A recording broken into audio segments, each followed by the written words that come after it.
C'est dans l'univers chaleureux des années 20 que les artistes accueillent le public. Public reçu comme un ami, un voisin, qu'on connaît, qu'on découvre.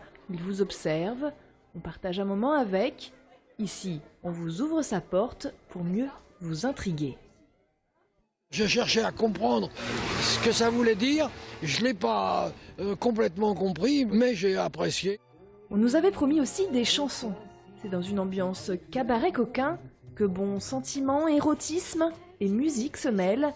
Ce n'est pas du voyeurisme, la proximité avec ceux d'en face est bel et bien voulue. Si tu savais comme je t'aime, quand tu prends mon petit derrière, ça vaut le plus beau poème que je graverai dans une pierre. Un aspect mise en scène très développé.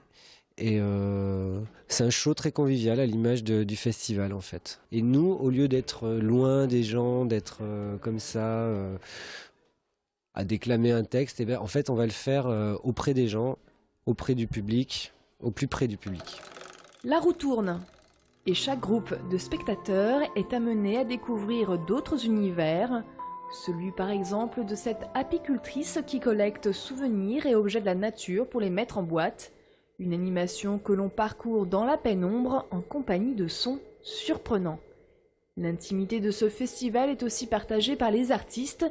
Ils logent chez l'habitant, autrement dit, chez ceux d'en face. Tisser ce type de lien, c'est faire en sorte que tout le monde s'implique et que la rencontre ait lieu aussi entre tous les protagonistes et les gens qui vivent là tout le temps. On ne dévoilera pas tous les secrets du festival.